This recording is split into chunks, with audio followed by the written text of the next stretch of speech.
Galera, hoje eu estou aqui para falar para vocês sobre a história da computação e como ela surgiu também. Primeiro, para entendermos como a computação foi criada, primeiro temos que voltar muito tempo atrás. Mas primeiro também nós temos que entender o que é o conceito de computação, hardware e software. A computação é a ciência que estuda os computadores e os softwares. O hardware se refere à parte física do computador. Tudo que se pode tocar é chamado de hardware. Por exemplo, o monitor, o mouse, o teclado, etc. Software são os programas que usam os hardwares para executar várias tarefas diferentes. O histórico da computação. A palavra computar significa calcular. O primeiro dispositivo de cálculo de que se tem notícia é o ábaco, inventado no ano 2500 a.C. Em 1642, foi inventado um conjunto de rodas dentadas que realizava adições e subtrações automaticamente. Em 1671, foi construído um calculador mecânico que realizava as 4 operações básicas da aritmética: adição, subtração, multiplicação e divisão. Em 1822, foi criada uma máquina capaz de fazer cálculos para elaborar uma tabela de logaritmos. E também foi projetada uma máquina para calcular funções matemáticas complexas. No começo do século XX, as calculadoras mecânicas e elétricas se tornaram comuns. Até mais ou menos o início da década de 30, as elétricas eram fabricadas usando um pequeno dispositivo elétrico chamado relé. Em meados da década de 1930, surgiram os computadores com válvulas. Essas válvulas eletrônicas eram semelhantes aos relés. O primeiro aparelho capaz de processar dados foi fabricado no ano de 1644, isso graças aos computadores com válvulas e ao desenvolvimento da ciência em cálculos. Foi a partir de 1951 que começaram a surgir as empresas especializadas no comércio de computadores.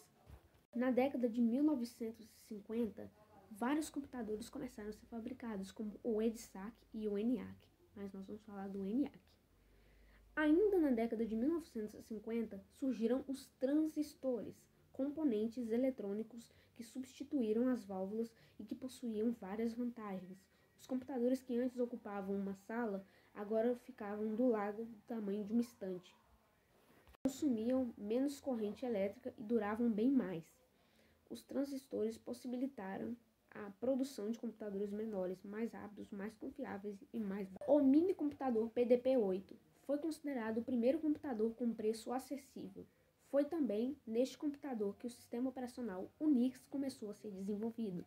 Os computadores mais leves e poderosos surgiram na década de 1960, década em que o mundo estava em plena corrida espacial. Ela incentivou o investimento em tecnologia para produzir transistores menores. A NASA gastou bilhões de dólares com seu programa espacial na contratação de empresas fabricantes de transistores que realizassem uma miniaturização ainda maior. Foi a partir daí que foram criados os primeiros circuitos integrados, chamados de chips. Um chip é um componente eletrônico composto por centenas ou milhares de transistores. Os kits do primeiro computador começavam a ser vendidos em 1975. Esse kit era chamado de Altair 8800, que usava o chip 8080 da Intel. Os chips dos anos 60 tinham os seus interiores centenas ou milhares de transistores. Enquanto isso, na década de 1990, o chip do processador Pentium possuía 3.500.000 transistores. Esses dados mostram que nas últimas décadas o chip só evoluiu em número de transistores.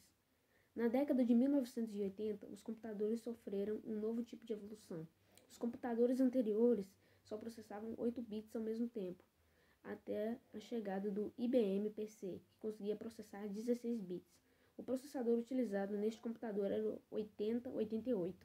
Pouco tempo depois, a IBM lançou o PC XT, Extended Technology, que possuía mais memória RAM e espaço em disco.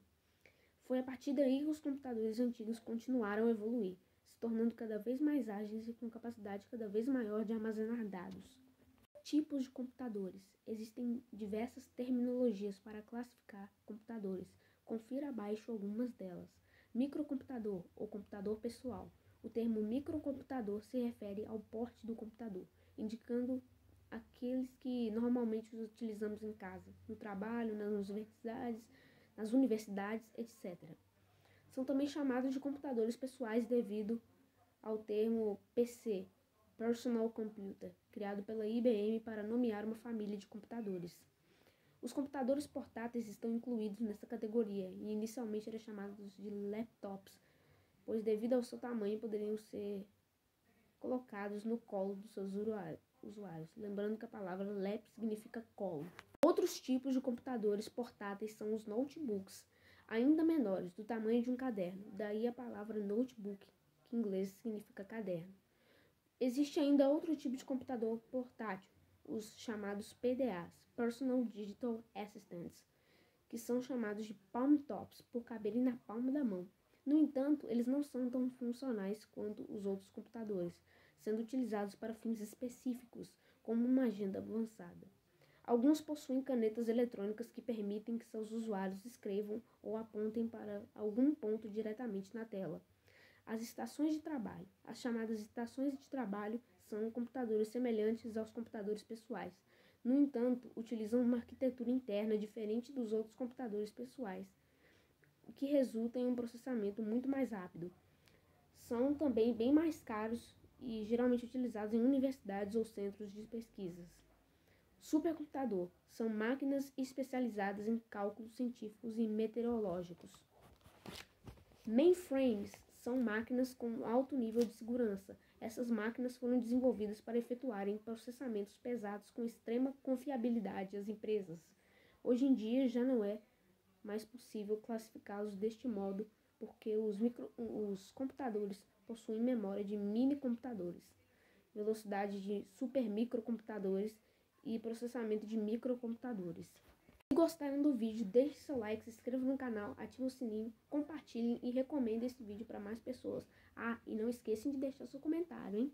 Esse vídeo vai ter parte 2, parte 3, viu, gente? Então, se vocês deixarem o like, se inscreverem no canal e fazer todas as outras coisas que eu falei, vai ter parte 2, vai ter parte 3, vai ter parte 4 e assim sucessivamente.